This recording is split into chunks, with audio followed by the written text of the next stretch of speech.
Moi, je vais vous parler de bruit de fond sismique, essentiellement. Donc plutôt de géophysique. Alors moi, mon background, j'ai une formation initiale en géophysique, et ensuite je me suis un peu plus orientée sur la sismologie. Et ce que je vais vous montrer aujourd'hui, c'est plutôt comment on utilise ce bruit pour des problématiques de caractérisation du sous-sol en vue de pouvoir faire des estimations fiables de la réponse sismique des terrains de couverture. Donc je vais vous parler dans un premier temps des méthodes de caractérisation. Donc je vais rappeler les principes. Je vais aussi parler un petit peu des performances de ces méthodes de bruit comparées à des méthodes en forage. Et puis je vais un peu évoquer les efforts très récents de la communauté sur la standardisation de ces méthodes. Et puis après je vous parlerai de deux développements méthodologiques très récents. Donc un développement qui vient de sortir et puis un autre qui est sorti un peu plus il y a 3-4 ans, qui sont beaucoup utilisés par les bureaux d'études, sans forcément, avec beaucoup de précautions. Donc j'évoquerai ce point-là plus tard. Et puis je finirai, si j'ai le temps, par vous montrer deux exemples de suivi temporel basés sur les méthodes de bruit. On suit différents objets géologiques ou des objets anthropiques que sont les bâtiments à l'aide de ces méthodes-là. Alors, le bruit sismique, c'est quoi? C'est tout ce qui n'est pas séisme, tout ce qui n'est pas le signal d'origine soit tectonique, soit d'origine anthropique, par exemple un tir de carrière ou un tir nucléaire. Donc qu'est-ce qu'on a dans un sismogramme? On a le sismogramme, et puis juste avant les sismogrammes, ou juste après le signal sismique, on a ce bruit de fond, qui est le bruit ambiant qu'on enregistre à peu près partout sur Terre. Et ce bruit vient d'où? Ce bruit il est présent déjà sur une très très grande gamme de fréquences, entre 20 secondes et puis 20 Hz. À très basse fréquence, ce bruit a pour origine l'activité océanique, et on sait qu'il est composé plutôt d'ondes de surface, d'ondes de relais, et plutôt le mode fondamental des ondes de relais. Donc ça, c'est le bruit à basse fréquence. Quand on monte en fréquence, donc au-delà de 2 Hz, jusqu'à à peu près 20 à 30 Hz, on a du bruit. Le bruit est généré par l'activité humaine, donc les piétons, les voitures, les vibrations des bâtiments, etc. Et dans ces cas-là, on a des sources qui sont locales. Et puis on a un champ d'onde du bruit qui est beaucoup plus compliqué qu'à basse fréquence. On a un champ d'onde du bruit où on a des ondes de volume, on a des ondes de surface, et puis pour ces ondes de surface, on a à la fois des ondes de relais et des ondes de Love, et on a un très beau mélange de modes. On a des modes fondamentaux et des modes supérieurs. Et la composition du bruit à haute fréquence dépend bien sûr de la structure en vitesse, mais ça dépend aussi de la structure en atténuation, donc l'amortissement des matériaux, et puis ça dépend de la localisation des sources de bruit. Donc tout ça pour dire que quand on est dans cette gamme de fréquences, donc la gamme de fréquences qui intéresse en fait les terrains de couverture et l'échelle géotechnique, puisqu'on est typiquement sur des gammes de longueur d'onde qui vont de quelques mètres à quelques dizaines, voire centaines de mètres. Toutes les méthodes basées sur le bruit, dans l'interprétation, il faut effectivement être vigilant je pense que c'est bien d'avoir une connaissance a priori sur la complexité possible des champs d'onde du bruit. Alors, qu'est-ce qu'il y a typiquement comme méthode de caractérisation? Il y a trois grandes classes. La première, c'est la méthode H sur V dont a parlé Stéphane. Donc pour la méthode H sur V, on a besoin de quoi? Un capteur, 3 composantes. Le capteur, c'est généralement un vélocimètre.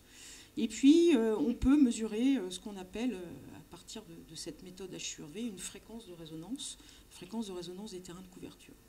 Si on a maintenant plusieurs capteurs, qui peuvent être une composante ou 3 composantes, on peut utiliser les méthodes de réseau. Alors dans la littérature, elles sont appelées MAM, ou AVA, ou Seismic Noise Array. Il n'y a pas encore la communauté n'est pas encore d'accord sur l'acronyme à utiliser, mais ce sont toutes les mêmes méthodes, donc des méthodes de réseau qui permettent, au final, l'objectif c'est de retrouver le profil de vitesse du milieu. Et les profils de vitesse, avec ces méthodes de bruit, on peut mesurer les 10 premiers mètres, voire plusieurs centaines de mètres ou plusieurs kilomètres. Les Japonais arrivent facilement à descendre à 2 ou 3 km de profondeur pour l'extraction des profils de vitesse.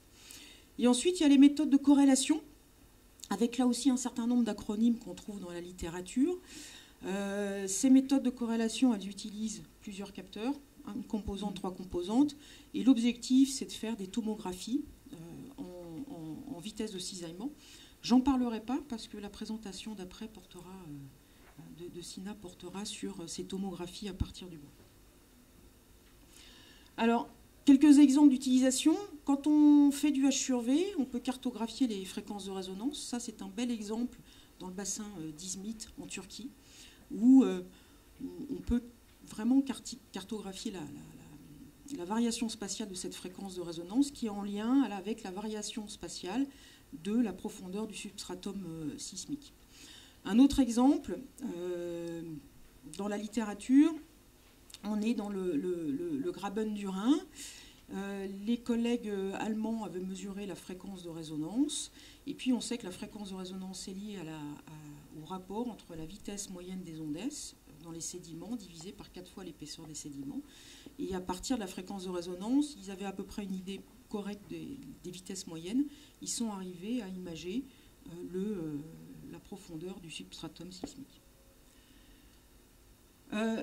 L'autre type d'application, on utilise beaucoup ces méthodes donc pour retrouver des profils de vitesse. Alors la communauté en sismologie de l'ingénieur, elle aime bien représenter non pas un seul profil de vitesse, parce que c'est issu d'une inversion, mais un ensemble de profils de vitesse qui expliquent les observables. Et ce qu'on fait avec ces profils de vitesse derrière, on calcule des amplifications en linéaire ou non linéaire, l'objectif étant de pouvoir caractériser la réponse sismique de ces terrains de couverture. Donc ça, c'est fortement utilisé en sismologie d'ingénieur, ou pour les gens qui font des études d'aléas. Et puis ce qu'on peut faire aussi, c'est des cartographies de VS30, le VS30 étant utilisé dans les codes parasismiques. Donc là, c'est un exemple qui vient d'un pays asiatique, je ne me souviens plus lequel, où à l'aide de ces méthodes-là, on a une cartographie des VS30 qui est utilisée ensuite dans le microzonage sismique. Alors, la performance de ces méthodes, est-ce qu'elles marchent ? Ma réponse, ça sera oui. Je vais vous montrer pourquoi. Alors, comment on fait, nous, pour comparer les méthodes ? La communauté utilise depuis 15 ans, passe par des benchmarks internationaux, qui est un petit peu, à peu près la seule méthode vraiment de comparaison de manière objective des différentes méthodes utilisées par les scientifiques. Donc on utilise des benchmarks, et là je vais vous montrer un exemple du dernier benchmark, le benchmark interpacifique, qui est celui qui a été à mon sens, le plus complet et en termes de comparaison entre des méthodes géotechniques et géophysiques. Alors, 3 sites ont été expérimentés, Cadarache, qui est du rocher dur, Grenoble, ce sont des sédiments raides, et puis Mirandola, où on a des sédiments mous. Ce qui a été fait sur ces 3 sites, c'est qu'il y a eu des forages de 50 à 130 mètres de profondeur, où dessus, du cross-hole a été fait, du downhole et du PS logging. Donc chaque opérateur est venu faire sur le même forage ces mesures.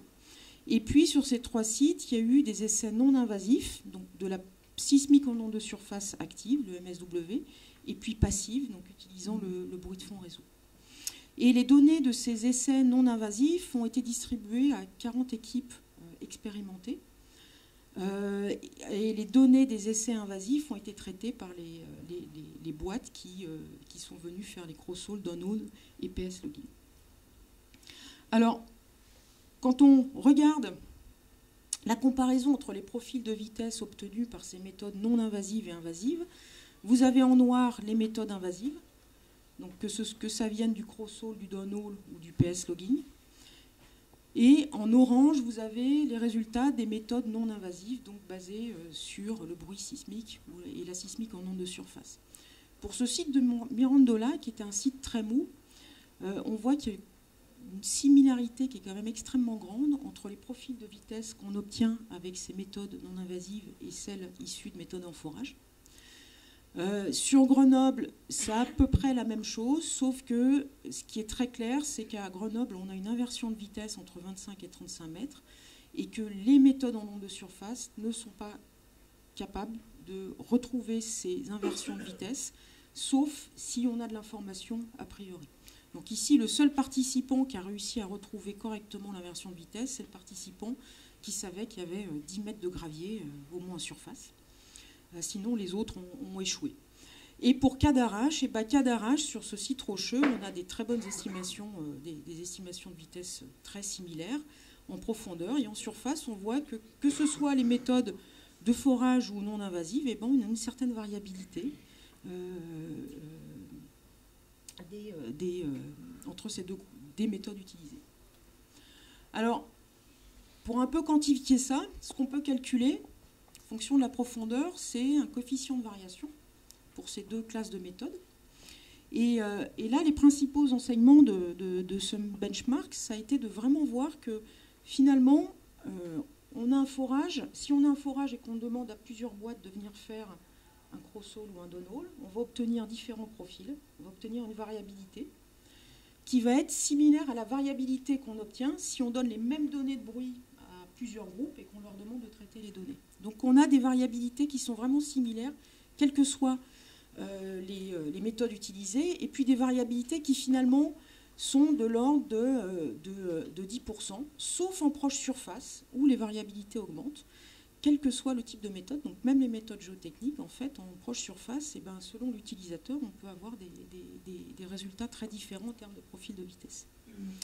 Et enfin, ce qui est clair, c'est que la variabilité pour les méthodes non invasives va être plus forte en profondeur, et ça, c'est juste une conséquence des problèmes de profondeur de pénétration et de résolution de ces méthodes non invasives. Alors, ça a été appliqué en France.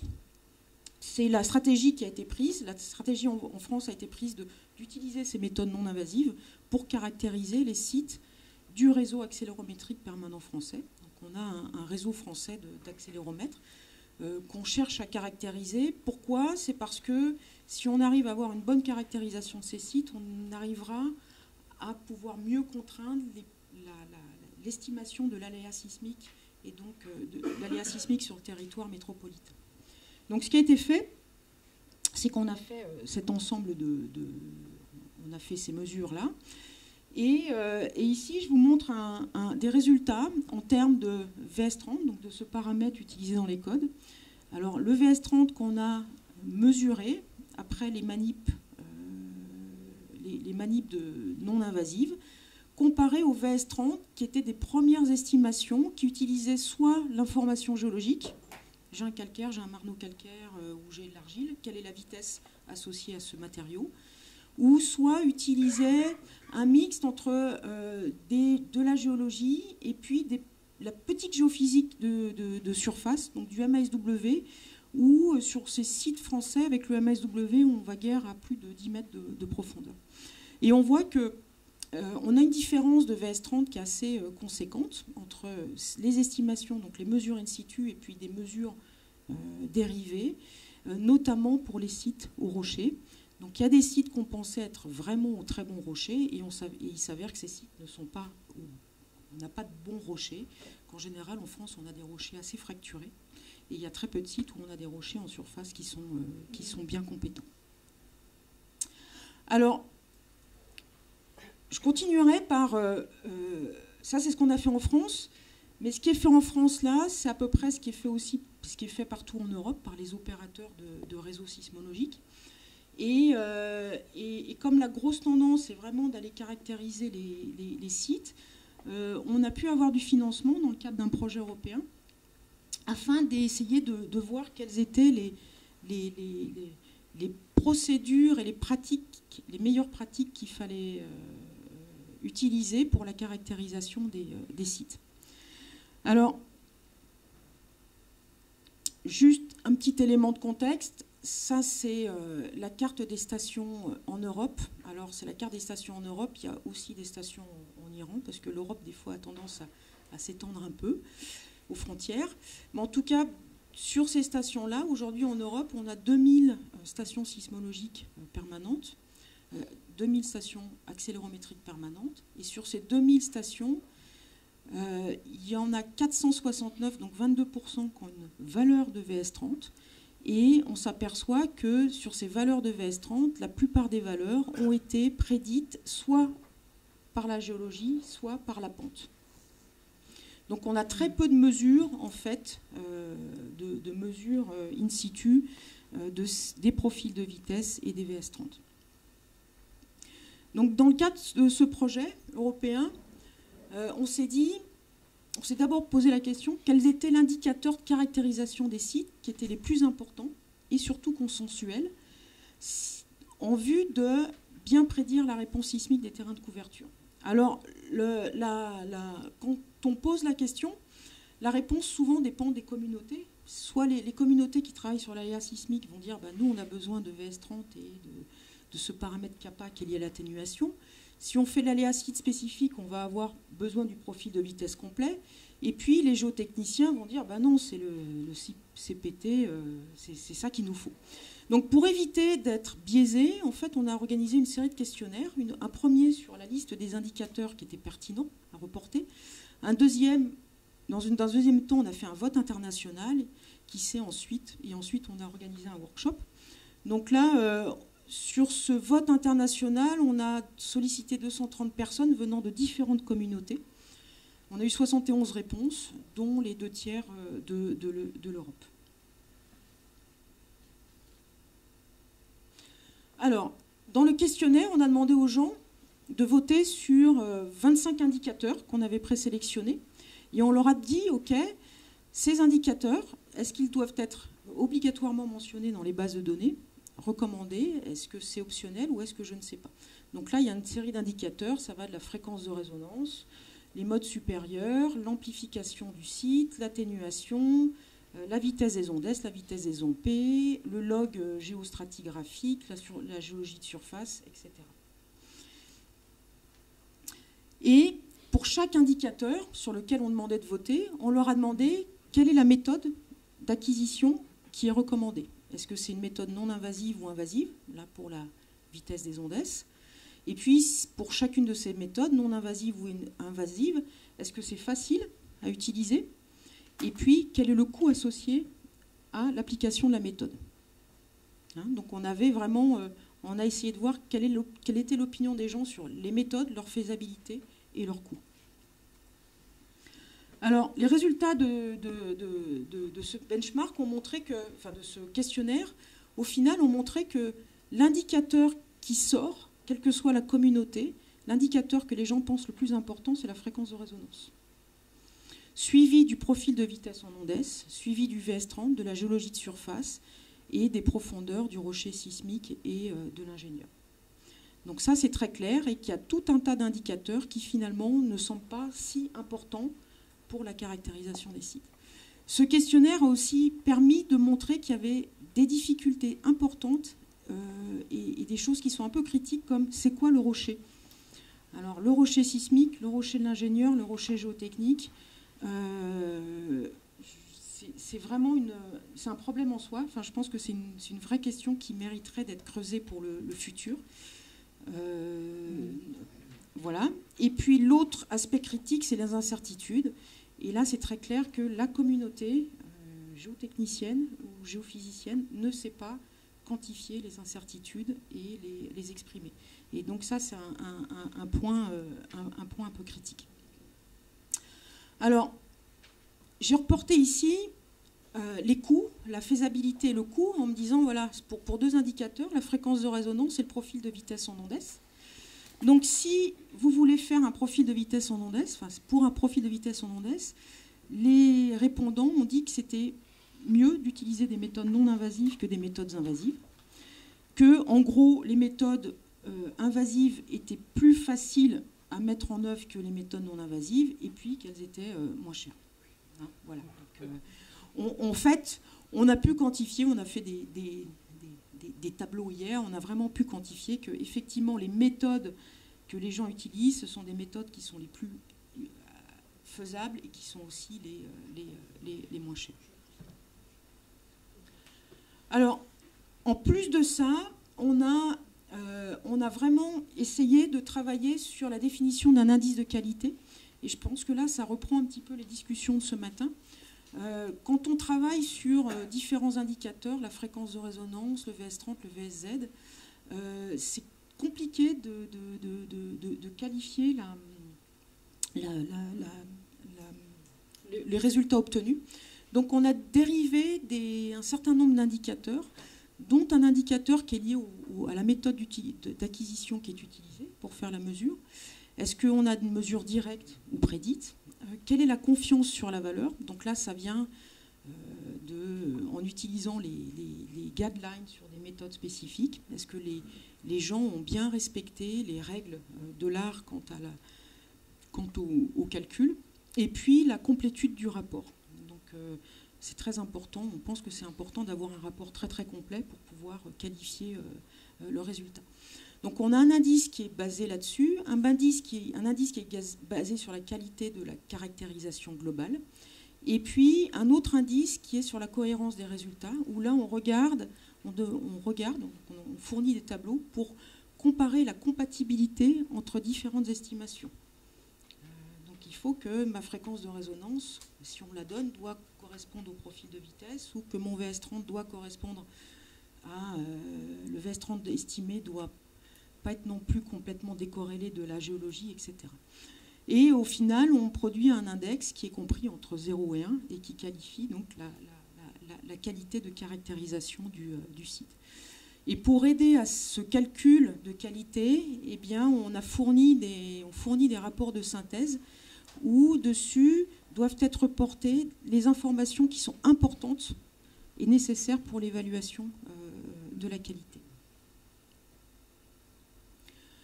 Alors, ça va ? 3 minutes ? Ok, 3 minutes. Alors, développement méthodologique récent. Je voulais vous parler déjà de l'évolution des méthodes bruit de fond réseau. Une méthode a été publiée l'an passé par Mark Watley en 2018. Donc Mark Watley, c'est lui qui développe le logiciel libre Geopsy. Donc il a développé une méthode 3 composantes qui permet d'extraire la courbe de dispersion des ondes de relais, l'ellipticité signée et puis la courbe de dispersion des ondes de Love.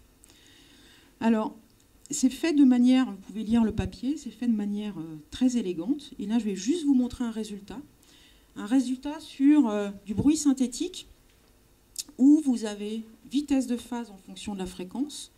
Ici, vous avez les courbes de dispersion théoriques. Et puis en couleur, ce sont les estimations fournies par la méthode fréquence nombre d'ondes haute résolution et ici la méthode RTBF. Donc on voit sur cette méthode haute résolution qu'on arrive à retrouver le mode fondamental, le premier mode, un peu de deuxième mode. Et on voit qu'avec cette méthode RTBF, on a le mode fondamental, le premier mode, le deuxième, le troisième, le quatrième, le cinquième, etc. Donc on a une bien meilleure identification, on résout bien mieux, c'est une méthode qui permet de résoudre bien mieux les modes que ce que font d'autres méthodes. Alors, ça c'est un point positif. L'autre point positif, c'est qu'on a une estimation de l'ellipticité signée, donc on a l'ellipticité pour chacun des modes, ce qui est important pour pouvoir ensuite inverser la structure, parce que si on a les changements de signe de l'ellipticité, c'est forcément lié à des contrastes en profondeur, à des contrastes de vitesse en profondeur. Alors, là, c'est juste un exemple réel, à Mirandola, avec du FK haute résolution et puis du RTBF, où vous voyez qu'avec cette méthode RTBF, on arrive à voir le mode supérieur et à le séparer très bien, ce qu'on a beaucoup plus de mal à faire avec le FK haute résolution. Donc les premiers retours, c'est une méthode qui est en ligne depuis maintenant 6 mois. Les premiers retours qu'on a eus de gens qui utilisent Geopsy quotidiennement sont plutôt très positifs. Donc je vous encourage à tester RTBF afin qu'on puisse avoir un retour sur cette méthode. L'autre point dont je voulais parler, c'est sur les méthodes H sur V. La méthode H sur V, il y a dans la communauté, mais je pense aussi dans les bureaux d'études, on se pose beaucoup la question, est-ce qu'on ne peut pas inverser ce H sur V pour extraire la vitesse des ondes S? Parce que pour faire du H sur V, on a juste besoin d'un capteur 3 composantes. La réponse théorique est oui, si on a un H sur V ou une ellipticité, on peut extraire le profil de vitesse en ondes S. Mais quand on fait l'inversion de ce H sur V, on a besoin de calculer le modèle direct. Et il y a 3 façons de calculer le modèle direct. Soit on a besoin de modéliser les ondes de surface, ou on a besoin de modéliser le champ d'onde complet. Donc ça, c'est les approches un peu historiques. Mais il faut faire l'hypothèse qu'on est en structure tabulaire 1D, qu'on a un milieu souvent élastique, il faut qu'on connaisse la position des sources, et puis il faut qu'on connaisse la proportion entre les ondes de Love et les ondes de Rayleigh dans le champ d'onde. Ce qu'on ne sait pas forcément a priori. Il y a une autre méthode qui a été proposée par Sanchez-Sesma, qui est très élégante, qui est basée sur la théorie du champ diffus. Et là, l'hypothèse est qu'il faut qu'on ait une structure 1D, mais il faut aussi qu'on ait équipartition dans le bruit, ou bien qu'on ait des sources de bruit qui viennent de partout. Mais cette méthode est particulièrement élégante parce que si effectivement on a équipartition, l'inversion du H sur V par cette théorie nous permet de retrouver le profil de vitesse et surtout le contraste d'impédance. Ce qu'on peut, et ce qui est important. La troisième approche, c'est de dire, c'est d'essayer d'extraire directement l'ellipticité des ondes de Rayleigh dans le bruit, donc d'éliminer dans le bruit tout ce qui est onde de Love pour n'extraire que l'ellipticité des ondes de Rayleigh. Et là, dans l'inversion, on fait l'hypothèse qu'on a une structure 1D et un milieu élastique. Alors, ces 3 méthodes fonctionnent, on peut faire l'inversion. Cependant, ce qui est clair c'est que pour inverser, on ne peut pas inverser un H sur V ou une ellipticité seule. On a besoin d'informations a priori sur la structure. Donc on a besoin d'un minimum d'informations qu'on peut obtenir soit par la petite sismique, soit par des méthodes en forage. Et là, je vous montre un exemple qui utilise la théorie du champ diffus. On a un H sur V. Les gens ont utilisé une courbe de dispersion. Donc ça, c'est l'information qu'ils ajoutent pour pouvoir inverser correctement. Et puis, on a le profil VP et VS avec une très bonne estimation de la vitesse dans le rocher. Et je pense qu'il faut que je m'arrête. Ouais. Voilà. Bon, je ne parlerai pas de suivi temporel, je laisse comme ça. Merci.